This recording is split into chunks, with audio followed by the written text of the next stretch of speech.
queria que você falasse um pouco sobre felicidade, como é que alcançamos a felicidade, o que é felicidade, então, enfim, porque eu já percebi que as definições espíritas são um bocado diferentes daquilo que é o pensamento corriqueiro, não é? Digamos assim, da maioria de nós.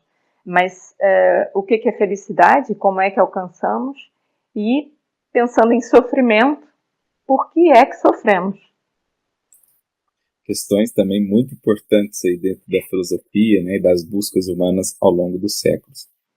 A felicidade, ainda para uma grande maioria das criaturas, estará associada a questões de natureza exterior. Então, por exemplo, quando materialmente estamos assegurados em termos profissionais, quando a saúde do corpo está ok, quando estamos próximos daqueles que amamos, quando as circunstâncias de natureza exterior são mais favoráveis ou quando podemos usufruir ali de algum prazer sensorial, né? Geralmente a gente vai associando a felicidade a isso. Mas cedo ou tarde a criatura começa a notar que a felicidade baseada nisso, nessas garantias do mundo, ela é extremamente instável. Porque da noite para o dia a circunstância pode se mudar, se alterar por completo. A pessoa querida pode, de repente, desencarnar. O emprego que eu julgava tão estável, de repente eu posso perdê-lo, assim também a fortuna, os prazeres podem me faltar. Então a criatura ela começa a notar que algo mais durável de felicidade, algo que lhe traga um estado de harmonia, de paz, que poderíamos tratar aqui como sendo sinônimo da felicidade, terá de dizer respeito a algo que não seja assim tão impermanente, ou que não esteja assim tão sujeito à mudança e à alteração da noite para o dia.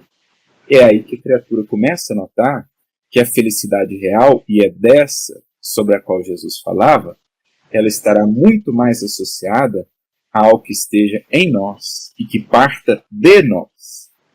Há uma metáfora no Evangelho que eu acho que explica muito bem isso. Jesus conversando com a mulher samaritana às margens do poço de Jacó, como está registrado lá no Evangelho de João, capítulo de número 4. A moça está ali, foi pegar água, Jesus vinha viajando com os discípulos, chega no poço, tal, pede água para ela, começa um diálogo ali e tal. E de repente o diálogo chega naquele momento em que ele fala assim para ela: quem beber da água desse poço terá sede novamente. Porém, quem beber da água que eu lhe der, nunca mais terá sede, porque a água que eu lhe der se tornará nele uma fonte a jorrar para a eternidade. É um diálogo da mais alta beleza poética e filosófica, porque figuremos os poços como sendo aquilo onde nós vamos buscar a água que nos sacia. Então, o mundo tem vários tipos de poço. Muitos vão buscar a sua felicidade, a sua saciedade no poço do poder, no poço do prazer, no poço da beleza, no poço da riqueza. E a criatura vai bebendo daquela água, ela traz uma satisfação imediata. Mas cedo ou tarde a criatura começa a perceber que quanto mais ela bebe daquela água, mais ela tem que beber. E ela entra num ciclo de não satisfação. Ela percebe a efemeridade daquela saciedade, baseada em poços de natureza exterior. Eu tenho que ir lá nesse poço para buscar. Jesus fala: quem beber da água que eu lhe der, encontrará, ou essa água nele se fará uma fonte que jorra dele. A partir do momento que a fonte da água jorra de mim, eu não dependo mais do poço exterior. Se não tiver o poço exterior, eu tenho um manancial a jorrar de mim. Então é como se Jesus estivesse trazendo a metáfora para a questão da felicidade, dizendo: felicidade mesmo é aquilo que está em você e parte de você. Enquanto a sua felicidade depender de poços de natureza externa, ela estará sempre no risco de faltar. Ela será sempre instável, duradoura, efêmera. No dia que a felicidade partir do que está em você e daquilo que você oferta à vida, você terá descoberto a verdadeira felicidade. Ou seja, felicidade real decorre do nosso engrandecimento enquanto seres espirituais. Então, a felicidade real é aquela que nasce dela, espontânea, do fato de podermos entender melhor a vida, conhecer melhor as coisas, a nós mesmos. Felicidade real, duradoura, é quando a gente consegue vencer a nós próprios diante de uma tentação, diante de um arrastamento para uma ação infeliz. Essa é uma felicidade verdadeira. Felicidade verdadeira é a felicidade e o amor que brotam de mim e vão criar sorrisos em outras vidas. Essa felicidade nunca falta, porque está sempre ao meu alcance. Então é isso que os espíritos vão falar também quando vão tratar do assunto com Kardec, questão 922 do Livro dos Espíritos. Kardec pergunta, o que é a felicidade? E os espíritos respondem, do ponto de vista material, a posse do necessário. Do necessário. Por quê? O supérfluo traz consigo inúmeras necessidades fictícias e com elas inúmeros tormentos voluntários. Quanto mais eu tenho, mais eu quero ter, e eu entro numa espiral em que nunca estou satisfeito. Então é o que os espíritos vão dizer, mais rico é o que tem menos necessidades. Então, do ponto de vista material, tendo a posse do necessário, já temos o mais essencial para a felicidade. Agora, do ponto de vista moral e espiritual, dizem eles, a fé no futuro e a consciência tranquila. Ou seja, a sensação de quitação perante a vida, perante a própria consciência, com a lei divina, é o que de mais seguro nós podemos ter em termos de felicidade. Porque ao fim e ao cabo, o que importa é o que eu vou sentir quando colocar a cabeça no travesseiro. Ao fim e ao cabo é isso. Quando eu desencarnar, o que importa é o que vai estar aqui dentro. Porque tudo mais vai ficar de títulos a honrarias, a aplausos e tudo mais. Então, consciência tranquila. E uma visão de futuro. Fé no futuro no sentido de um propósito, algo que me mova, algo que me faça ver que a vida é mais do que as dores e sofrimentos de agora. E aí, nesse sentido, a felicidade pode ser entendida até num contexto de sofrimento, num contexto de dificuldade. Os mártires entravam no circo cantando. Por quê? A felicidade deles projetava muito além da morte iminente, de tudo que sofreram lá nas prisões. E aí entramos na segunda questão que você falou do sofrimento.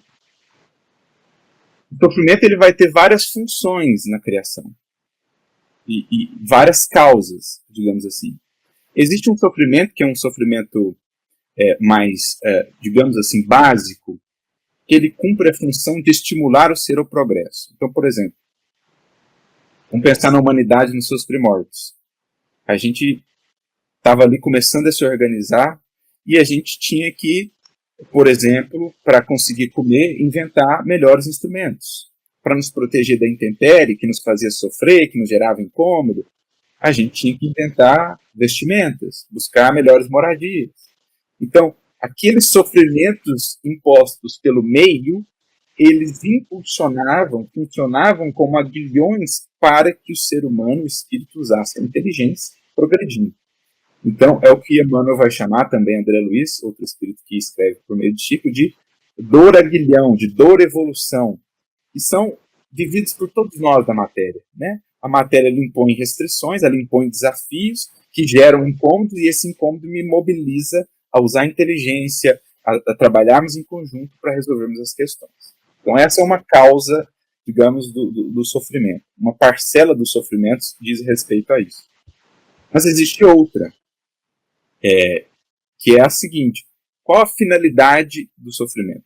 Vamos à primeira questão da terceira parte do Livro dos Espíritos, que trata das leis morais, da lei natural. Kardec pergunta, o que se deve entender por lei natural?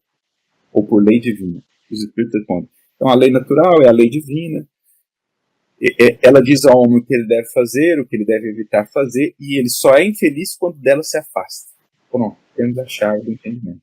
Só é infeliz quando dela se afasta. Ou seja, existe uma proposta de progresso ótimo para o ser, que é o caminho da lei divina. Ou seja, amor, compromisso com a verdade, humildade, os valores todos que aprendemos com Cristo. A partir do momento que eu me desvio do propósito da lei divina, propósito da evolução, a própria sabedoria da lei aciona mecanismos de alerta, de despertamento, dizendo, olha, evita seguir por esse caminho, porque nesse caminho você está prejudicando a outros e primariamente a si próprio. Aí a gente começa a entender a finalidade do sofrimento.